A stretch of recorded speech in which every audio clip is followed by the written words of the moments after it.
Hi అండి, welcome to MV food bites. ఈరోజు మన ఛానల్లో ప్రతి బైట్లోనూ పైన క్రిస్పీగా లోపల చాలా సాఫ్ట్గా ఉండే రాగి పూరి, దాంతోపాటు క్షణాల్లో కుక్కర్లో చేసుకునే పూరీ కర్రీని చూపించబోతున్నానండి.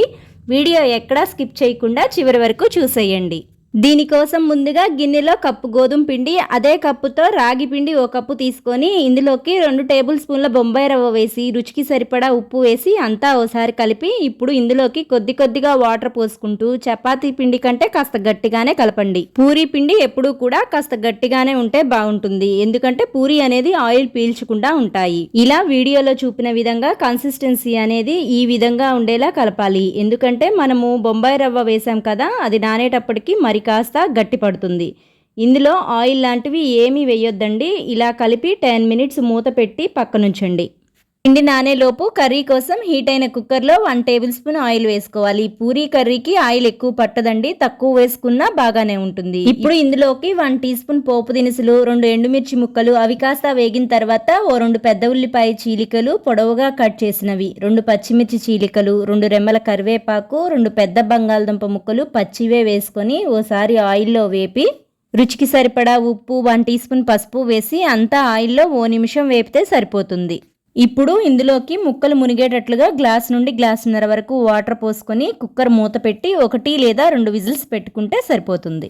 ఇప్పుడు మనకి పూరీ కర్రీ చిక్కగా రావడం కోసం గిన్నెలో 2 స్పూన్లు శనగపిండి వేసుకొని కొద్దిగా వాటర్ పోసుకుంటూ ఎలాంటి ఉండలు లేకుండా కలిపి పక్కనుంచండి. ఇప్పుడు ప్రెషర్ పోయిన కుక్కర్ని మూత తీసి చూస్తే 2 విజిల్స్కే ముక్కలు చక్కగా ఉడికిపోయాయి. ఇప్పుడు ఇందులోకి ముందుగా కలిపి పెట్టిన శనగపిండిని వేసి వెంటనే గరిటెతో కలపండి, లేదంటే ఉండకట్టేస్తుంది.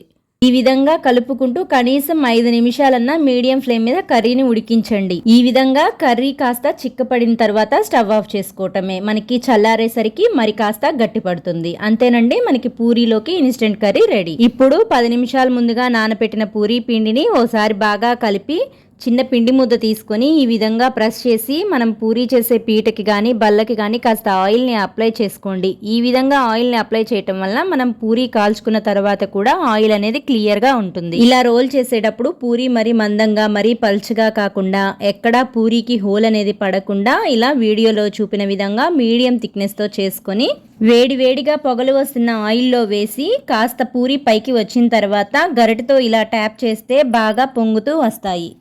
ఈ విధంగా పొంగిన పూరిని మరోవైపుకు ఫ్లిప్ చేసుకొని కాల్చుకొని సర్వ్ చేసుకోవటమే. అంతేనండి, ఇదే విధంగా అన్ని పూరీలను చేసుకోవటమే. అంతేనండి, ఈ రెసిపీ గురించి మీకు ఏమైనా డౌట్స్ ఉంటే కామెంట్స్లో తెలియచేయండి. ఇలాంటి సింపుల్ అండ్ క్విక్ రెసిపీస్ కోసం మన MV food bite channel subscribe చేసి ఫాలో అవ్వండి.